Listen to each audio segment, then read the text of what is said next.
যাই হোক, আমাকে দেখতে পাচ্ছেন। এরপর আমরা নেক্সট যেখানে যাব সেটিও সিঙ্গাপুরের আরেকটি বিখ্যাত tourist spot, under water world Sentosa. Under water world Sentosa সিঙ্গাপুরের অন্যতম বিখ্যাত ট্যুরিস্ট স্পট। এটি একটি সমুদ্র ঘর, যা আপনাকে বিভিন্ন ধরনের সমুদ্রের প্রাণী দেখে সমুদ্রের ভেতর নেমে আপনি এই সকল প্রাণী দেখে রোমাঞ্চিত হবেন। সকাল 10টা থেকে সন্ধ্যা 7টা পর্যন্ত এটি খোলা থাকে। টিকিট 30 সিঙ্গাপুর ডলার, অর্থাৎ ইন্ডিয়ান কারেন্সিতে পড়বে 30 × 62, অর্থাৎ 1860 টাকা জনাপতি। আমরা এখন মেরিনা বে স্যান্ডোসের ইনসাইড চলে এসেছি। বিল্ডিংয়ের ভেতরটা দেখতে পাচ্ছেন, ভীষণ অপূর্ব সুন্দর। আমার মাকে দেখলেন দাঁড়িয়ে রয়েছে, স্কেলেটার এগুলো সব উঠছে। ভেতরে অজস্র শপিং এর আদর্শ জায়গা। যাই হোক, আপনাদের এই মেরিনা বে স্যান্ডোসের মার্কেট কমপ্লেক্সের ইনসাইডটা আপনাদেরকে ঘুরিয়ে দেখাচ্ছি।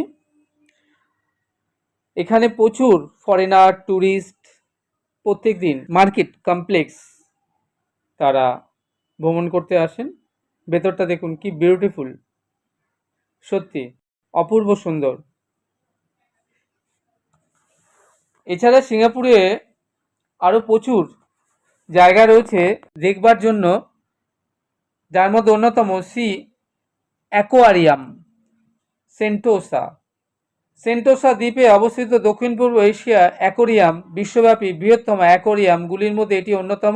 এটিতে জলের নিচে প্রজাতির একটি হোস্ট রয়েছে, যেখানে চিতাবাঘ, হাঙর থেকে লক্ষ লক্ষ প্রজাতির প্রাণী আপনি এখানে এসে দেখতে পাবেন। সেন্টোসা এক্সপ্রেসে করে আপনি হারবার ফ্রন্ট থেকে বাস কিংবা ট্যাক্সিতে বেছে নিয়ে এই স্থানে আপনি চলে আসতে পারেন। এটি সিঙ্গাপুরে এই সি অ্যাকোরিয়াম। সকাল 10টা থেকে সন্ধ্যা 7টা পর্যন্ত এটি খোলা থাকে। এটি প্রবেশ মূল্য 188 সিঙ্গাপুর ডলার, আর শিশুদের জন্য 128 সিঙ্গাপুর ডলার। এরপর আমরা যাব সিঙ্গাপুরের বিখ্যাত অন্যতম জনপ্রিয় ল্যান্ডমার্ক মেরিলিয়ান পার্ক।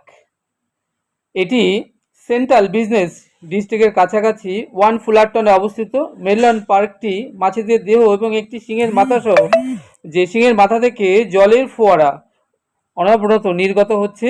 এটি একটি পৌরাণিক সিংহের অনন্য মূর্তির জন্য এই স্থানটি বেশ পরিচিতি লাভ করেছে। আমরা এখন দাঁড়িয়ে আছি মেরিনা বে স্যান্ডোস এর সামনে, এবং এখানে প্রচুর ফরেনার দর্শক যারা এই স্থানটি ঘিরে রয়েছে। তাদের প্রিয় স্থান